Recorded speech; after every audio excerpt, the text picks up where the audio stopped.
Ho, ho, ho, ladies and gentlemen. We have us a miracle today. We've got a cabinet installer here, and we're gonna go up and check on the guest house right now, see how everything dried out overnight. Fingers crossed everything is good. So we got Chris up here, kind of dictating where all the cabinet's gonna go. Chris is the one that designed the kitchen here for me. Let's give it a little check and see. Oh, I think we're feeling pretty dry in there, guys. I don't feel any moisture, any wetness. I think we're good to go. I'm gonna let this run for a little bit longer today. Wait till outside heats up a little bit, then we get to start putting all this crap back together. Morning, buddy. Got a pillow? Oh, yeah. You guys may or may not have noticed in the past video when we brought the cabinets in, these are, you know, obviously not assembled boxes of cabinets. These are prefab cabinets. Now, these are kind of like, this is the way of the future. I hate to say it. It's not, you know, you're building your mansion, you're gonna have custom cabinets built. Chris, you're a big proponent of the prefab cabinet. Yeah, a lot of people that do apartment complex remodels, they use a prefab cabinet. It's just a cheaper, easier way to build a kitchen. And if you're like Chris and you've done it 100 times, you can come up with ways to like make a custom kitchen out of prefab cabinets, right? Exactly. Professional? Semi. Oh, semi-pro? Basically, prefab cabinets, obviously you gotta assemble the boxes, you gotta put everything together, and you know, there's ways to make it better. Chris, glue everything? Glue everything. Glue everything. So use wood glue when you're putting these things together, and you're gonna have solid cabinets that are gonna last you a long time. Plenty solid for what we're doing up here. Again, it is a cheaper option versus going custom cabinets. Honestly, about the same price as going to Home Depot and buying pre-assembled boxes, but you can get higher end finishes, you can get bigger cabinets, better cabinets, more variety of cabinets than you can get at Home Depot. Exactly.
Now, while the cabinets are almost done and they're looking absolutely killer, we're gonna work on a couple little details here. Again, I should probably pull that tape. I think I've talked about that in the last 4 videos. But before we pull the tape, we're gonna swap lights here to our new light fixture. I do everything around here.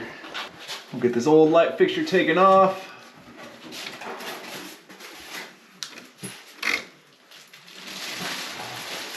Chava's gonna love this. Oh, Jesus. Fabulous.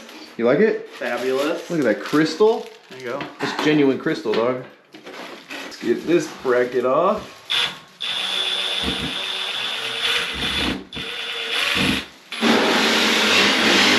What the hell?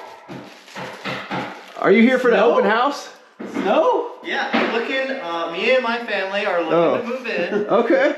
Well, how much money do you make? Thing. You guys take debit? Well, you're in the military, right? You're good for it. Yeah, I give you IOU. Alright, y'all, so the new light fixture is installed. Chris thinks I'm crazy for putting it at a 45 diamond shape. You are crazy. Oh. So to square it up with the walls, which I know it's gonna be hard to see, I ran out of adjustment on the plate, and that light is no fun to like pull off and pull on with the tiny little screws that are up there. So you know what? I kicked it, and there was enough play to get it to like, it's a diamond shape like that. So it's staying like that because I'm over taking that thing down. Lazy. What? It's lazy. You wanna do it? If I had a good back, I would. You can borrow my back, you do it. No. All right, but that's not what we're about to show you guys. We're about to show you guys something super rad. And I was actually gonna think like, maybe I should just show this in a separate video, but check Oh, check that out, guys. We actually finally have a kitchen in here. Now, if you guys remember, harken back to a video of me and Chris sitting right here pretending there was a little like eat-in peninsula. I mean, this is painful to watch. What are you making me? You can stand up and I can move the bucket for you. So the peninsula is going to come out to about that mark right there, which still leaves us plenty of room to be able to squeeze a refrigerator and stuff past. We want to see if two people could sit here comfortably and eat. And I feel like... Are you righty or lefty? Righty. Okay. Well, so are you. I know this isn't real life because you would not want to be against the wall. But you're... why's your arm so hairy? It ain't bad. Can I have a bite of your steak? And we actually have an eat-in peninsula. Like, look at this whole plan coming together here. So these cabinets, they turned out rad, I think. And it honestly, like, even like filling this kitchen in makes it feel bigger. And I was so sick of seeing just this like empty hallway over here, I should say. I'm super stoked to see this come back as a kitchen. And then hopefully now the hallway to the bedroom makes a little more sense to you guys versus just keeping this one big openness to where like you walk out of this bedroom and feel like you're walking into the kitchen. I mean, look at Chris is standing in here, super comfortable. Look at all that room for activities. Don't hurt yourself again, dog. All right, we don't need that. Sink's gonna be right here, centered up underneath the window. We're gonna have our little nice eat-in peninsula. Plenty of room right here to throw a little microwave on the side of the fridge. Fridge is in here nice and good, and actually we size this up so if we ever want to upgrade to like a double door fridge, there's room right here to fit one of those in. That's Chris's planning right there. Then on this side, look at how good this side looks. Like super stuff. We're gonna have the gas cooktop right there. Obviously, we got to do something with the backsplash. We're gonna have our hood coming down, our vent hood. So, I mean, just look at it from like this side. Like literally, this just made this place feel so much freaking bigger. It's insane. But Chris, get out of the way, man. We're trying to show the kitchen. Oh, okay. Model it. Oh, nice. What are you making? Top ramen? Hibachi style fried rice, lobster tail. Oh, okay. I swear, y'all know there's new concrete here, so y'all want to come poop on this instead of pooping at my front door, even though you poop there too. You poop at my back door, and now there's new concrete, so you gotta poop there too? Dang peacocks, guys. So, last night, kitchen got pretty much finished up here. Obviously, we still gotta do countertops and all that. There was a little boo-boo from our buddy installing the cabinets. He left his jig preset to the normal style of handles that he uses, and unfortunately he drilled those two holes incorrectly. Problem being, we can't exactly just buy the doors to these cabinets, so we're gonna have to end up probably buying a whole box. Is what it is, you know, things happen, accidents happen. So everything turned out awesome yesterday. The handles, I'm in love with this blue color. I think it's cool. I think it's just enough different to kind of make it stand out. The handles look freaking rad. But now we get the fun of putting this mess all back together. So I've decided I'm gonna stub out a spigot, but we're gonna keep the spigot really tight to the wall as opposed to it was sticking out like 6 to 8 inches previously. That way it should eliminate any issues with our gate that we put in. So we're gonna cut the PVC here, get our new fittings put on and stub back out the wall. We're gonna foam around this opening because this opening was never really foamed around before and we don't want any critters and stuff getting in there. We're gonna re-insulate. Then we're gonna drywall patch. And I'm no drywall guy. Haven't matched texture a whole lot in my life. So we're gonna see how good this looks. Or if you're just gonna see this random square in the wall here, and you know, we just put like a potted plant in front of it. Wonder if we can get my big old PVC cutters in here. Oh, well, maybe if we close it a little bit. Let's see. Ouch, that just might work right there. All right, where do we want to cut her? We gotta leave some room to get a coupling on. Let's cut her right there. Oh yeah, perfect. We're gonna run a coupling here. Might need to adjust my height there. 290, height might just work out perfectly. Gonna shoot it out the wall. We're then gonna connect to that threaded end there, which will connect to our new spigot. And again, this is hopefully gonna sit about as close to the wall as we can get it here. I don't want it shooting out too far, so. All right, so we've gotten us in the wall here. Obviously, I'm gonna restrap it once I get everything kind of situated on the outside. Now, my plan outside here is to keep us about as tight as we can get. So right there, that threaded fitting is just gonna barely stub out the wall. So I'm pre-assembling the spigot on here. That way I can get it nice and tight. And I know it'll be in the proper orientation when I put it on versus putting it on. And then you go spin it around, all of a sudden tight is like there. And you gotta back it off of here to get it straight. And then get everything nice and cranked down here.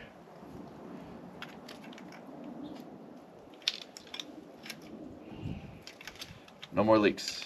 We're done with leaks. We're gonna call that good. Get us a little glue. Here goes nothing. Twist it up. Nice and straight. Looking good. hold it here for a second so it doesn't push back out. I think it's gonna be a little bit of an improvement versus sticking out that far, which was a big old lever for the donkeys who decided to be dicks and get back at me for apparently locking them up for trying to eat the house. We'll let that sit for a second. We'll turn the water back on. Hopefully it works. And we can work on sealing everything back up. Now, while we wait for our PVC to glue before we test everything, and yes, I know that strap's a little bit hokey, but I didn't want to go over top of the coupling, and I knew trying to get in there to attach a screw on the other side, whereas it's already, you know, nailed from the previous pipe. Figured just leave it attached on that side, and let's just, you know, it's as tight as it's gonna get in there. Looks a little cheesy, but it works. I've gone ahead and put back a piece of drywall that never got any water on it, and then we're just kind of splicing in some new pieces of drywall here. So we're getting the water turned back on here, nice and gentle and slow. And let's see how we did here. Hopefully no leaks. Fingers crossed. It's not exactly how my luck works, but fingers crossed. We got air. Water's coming next. I hear it gurgling. All right, there we go. We got water. We don't have water. We got water. There we go. Now we got pressure. Getting all the air out of the line there. Get all the glue out of the pipe. And then I think we're golden.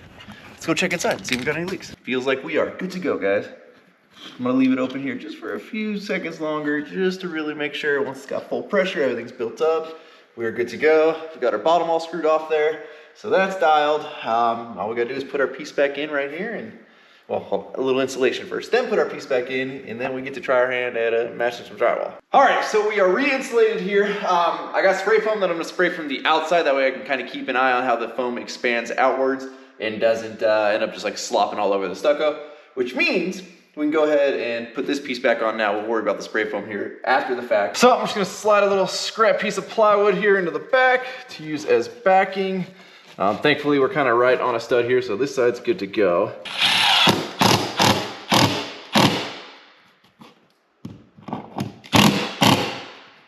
Now again, I'm no expert drywaller, but I do know that when you're putting screws into drywall, you want the screw to get to where it's flush or a little bit below the edge of the drywall. But what you don't want to do is you don't want to penetrate through the paper. And that would be this thin layer right here. Like, you don't want to tear that paper. So your goal is, when you're putting a screw in, to recess it just enough to where it's below the surface, but not tear the paper. And tearing the paper actually is pretty easy, so be careful. Let's get our piece back in here.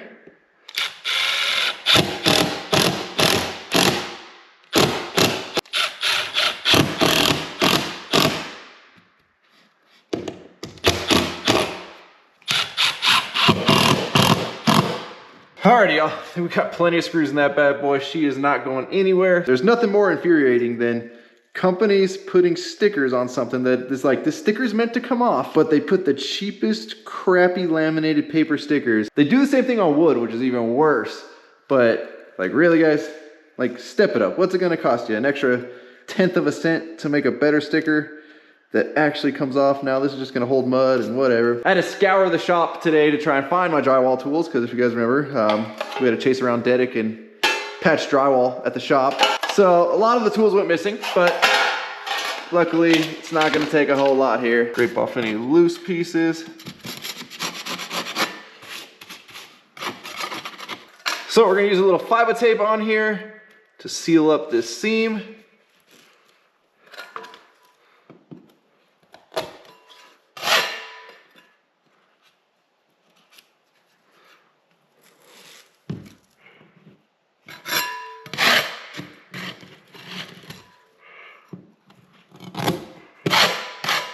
Now I went ahead and bought the ultra thin, being that we're kind of working on the same plane. Now keep in mind, like, this wall's flat-ish.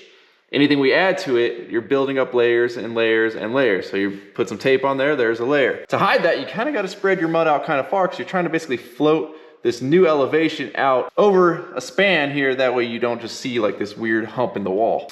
And because I'm a glutton for punishment, I got the 5-minute mud, because I have zero patience and I like to make things harder instead of using 20-minute. But the trick here is, don't mix up a ton at one time, and clean all your stuff in between each use very well. We're just gonna mix up a little in our tray here. Oh, whoa, that's a lot. Look at this, our new spigot already coming in handy.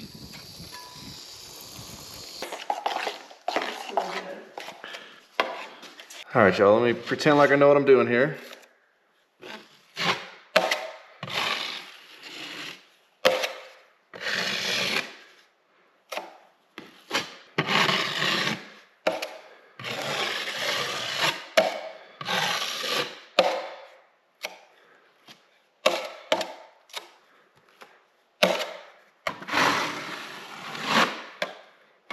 So I'm just gonna do a light first pass there just to get everything coated. Then I'm gonna come back in one more time with like a skim coat, and that should feather all that out good enough. I think we did a pretty good job of keeping everything flat enough as it is. One quick nice skim coat after this dries, and we'll be ready to texture. I'm just using texture in a can. I know everybody might freak out about that, but for something small like this, it should be perfect, especially considering we're kind of matching a pretty sporadic texture here. Now, even though this says 5-minute mud, we know notoriously drywall mud does not dry in this house. So I've got the blower on it. I've also got a heater here, so we're circulating. It was pretty warm today, but it got pretty chilly tonight. So we're just letting that kind of do its thing. We're almost dry. You can see the lighter spots right there where it's dry, so we just got that little bit of dark ring to go around it. Then hopefully we can second coat it here pretty quickly. All right, here goes hopefully our last and final coat here. We'll see how badly I screwed up. We have to begin.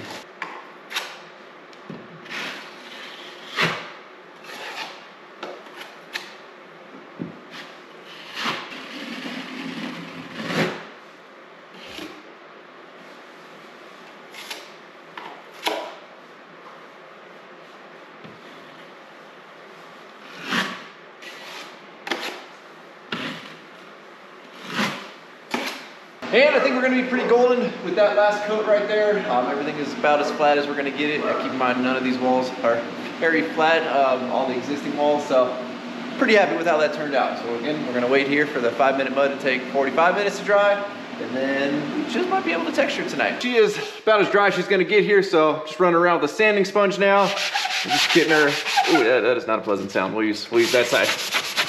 Getting her sanded nice and smooth and prepped for texture.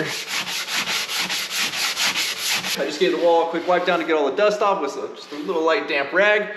Now's the fun part. This is kind of the make or break part of patching any drywall here, and that is figuring out getting the texture right, because you kind of got one shot at it. So on these cans, they have fine, medium, heavy. We're kind of in the medium to heavy range there on like the size of our orange peel.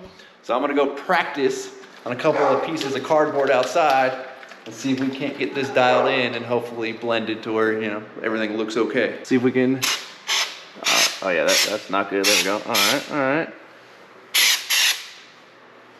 Maybe a little heavier, bigger pieces. Whoa, don't break the thing. Too big, little less. Oh, somewhere in there.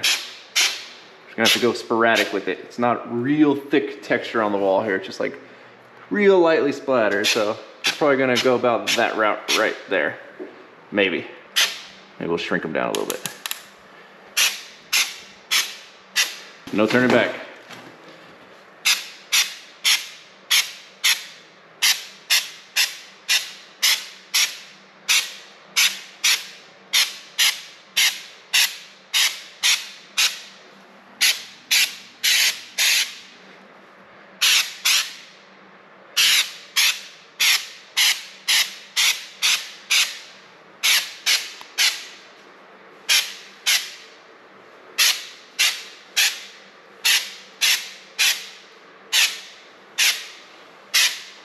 Alrighty, I think we're gonna call that good. There's a couple of little bit bigger blobs on there than I would have liked, but as this stuff dries, it's gonna shrink a little bit and those will kind of mush down themselves.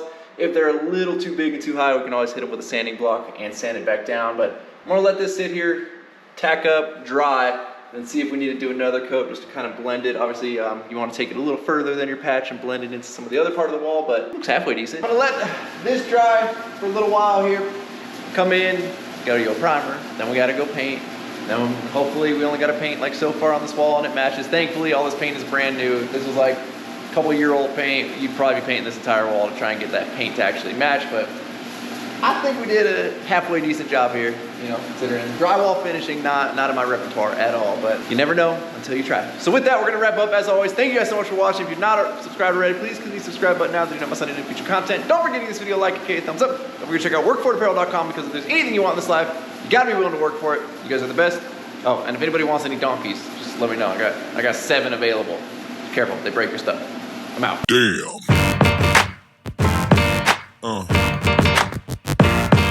Yeah.